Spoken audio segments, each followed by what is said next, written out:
बघा बाळांनो, आज आपण वर्ग 7वीचं जे काही स्कॉलरशिपचं गणित आहे, स्कॉलरशिपच्या गणितामधला पहिल्या धड्यामधला आपण स्वाध्याय 1.1 मधलं गणित पाहणार आहोत. तर तुम्हाला गणित काय आहे की क्रमशः 21 पासून 90 पर्यंतच्या सर्व नैसर्गिक संख्यांची बेरीज किती असं आपल्याला या ठिकाणी काय केले त्यांनी विचारले.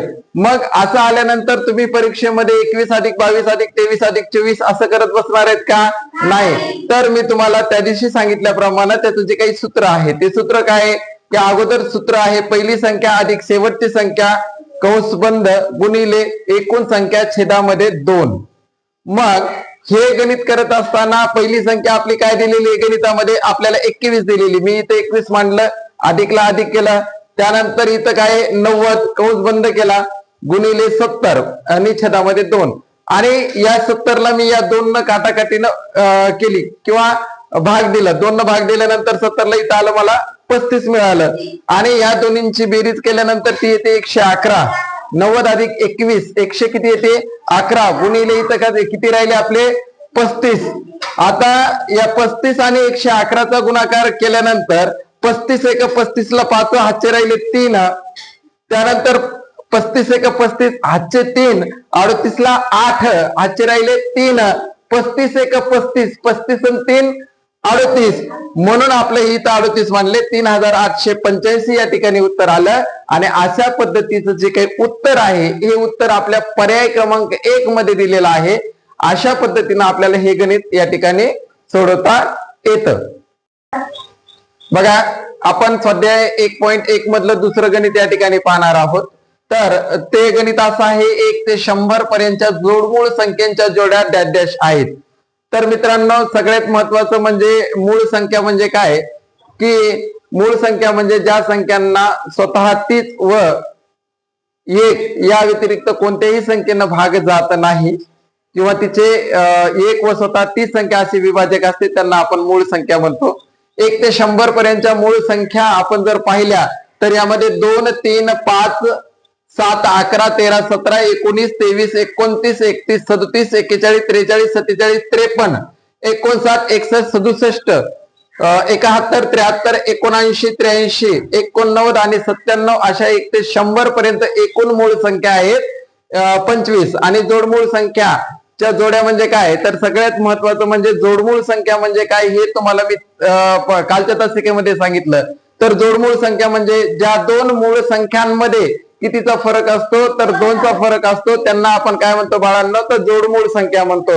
मग या संख्यांचं निरीक्षण केलं असता आपल्याला 3 व 5 मध्ये 2चा फरक आढळतो. म्हणून जोडमूळ संख्यांच्या जोड्यामध्ये 3 व 5 5 व 7 11 व 13 17 व 19 29 व 31 41 व 43 59 व 61 आणि 71 व 73 अशा एकूण 8 मूळ संख्यांच्या जोड्या आहेत. हे बघा पुढीलपैकी पुढचा प्रश्न काय प्रश्न 4 पुढीलपैकी कोणत्या जोडमूळ संख्यांच्या जोडीची बेरीज ही 1 ते 25 मधील मूळ संख्यांच्या बेरजेपेक्षा 44 ने जास्त आहे. अशा पद्धतीचा जो काही प्रश्न आहे तो प्रश्न तुम्हाला स्वाध्याय 1.1 मध्ये 4 नंबरचा हा प्रश्न आहे.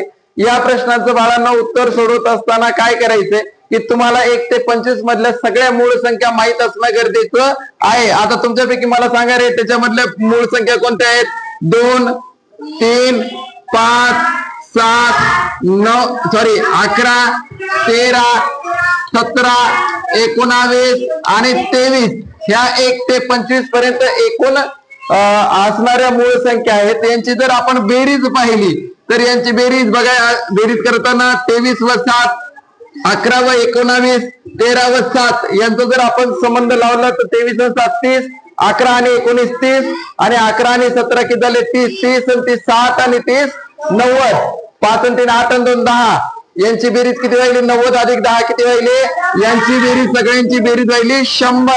आपल्याला काय विचारले 1 ते 25 मधल्या 25 मधील मूळ संख्येच्या बेरजेच्या 44 न जास्त आहे म्हणजे त्याची बेरीज किती यायला पाहिजे 144 यायला पाहिजे. बघा 41 व 43 ही जोडमूळ संख्येची जोडी नाही म्हणून हा पर्याय या ठिकाणी कटला. त्यानंतर 59 व 61 यांची बेरीज किती येते रे 9 आणि 1 10 येईल, बरोबर आहे. म्हणजे हा सुद्धा पर्याय या ठिकाणी कटतो. आणि 41 व 43 हा पर्याय या ठिकाणी जोडमूळ संख्येची जोडी जरी असली तर त्यांची बेरीज 144 येत नाही. आपला पर्याय लाडका पर्याय उरला पर्याय क्रमांक 1. पर्याय क्रमांक 1 काय रे 71 व 73 आहे व यांची बेरीज 144 येईल का? मग आपलं उत्तर काय येणार बाळांनो? 144 नाही, पर्याय क्रमांक 1 येणार आहे 71 व 73.